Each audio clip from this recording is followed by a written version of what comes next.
Hi there. Accountability is a big thing, in terms of personal effectiveness or high performance or well-being or, yeah, certainly leadership.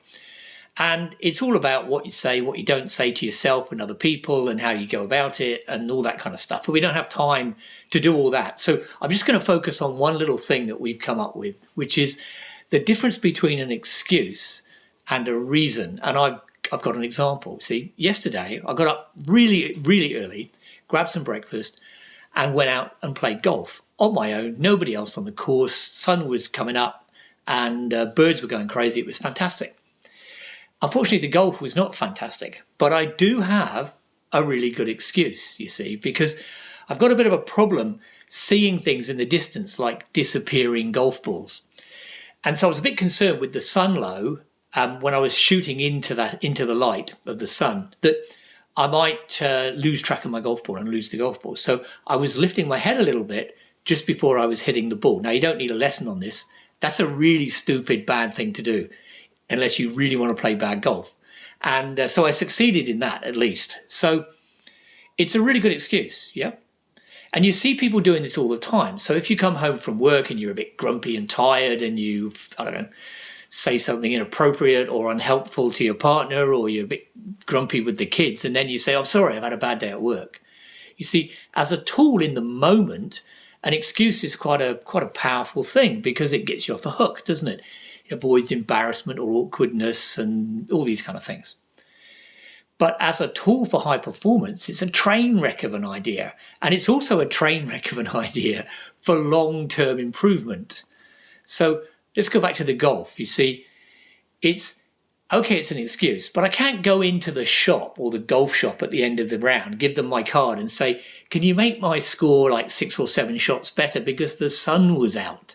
It just doesn't stand up.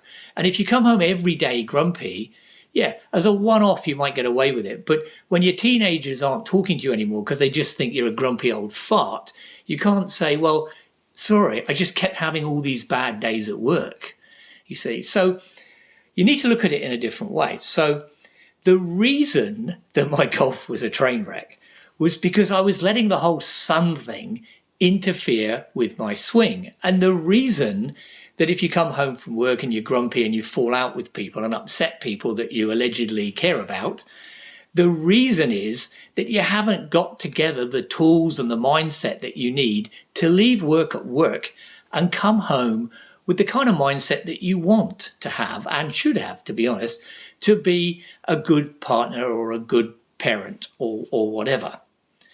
Now, that all sounds kind of okay, except for the fact it's the next step that is the really difficult one. Because once I've decided that, the reason my golf was terrible is because I'm letting the sun thing interfere with my swing, I can go one or two ways. I can say, so therefore, I am a completely useless idiot and there's no point in me playing this game. I might as well just give up. Or I could say, okay, yeah, that's true. So what am I going to do about it? And similarly, if you're the grumpy person who comes home and falls out with everybody, you can say, oh, I'm just a useless parent, or whatever, it's not my fault. Or you could say, yeah, actually, that's true. So what can I do about it? And interestingly enough, solving that coming home grumpy thing is actually not that hard once you know how to do it. Okay, I'm really interested in your thoughts. Okay, are you an excuse maker or a reason finder? Sometimes it's easier to kind of look at other people and make judgments about them, but I really want you to think about it for yourself and really interested to hear your thoughts.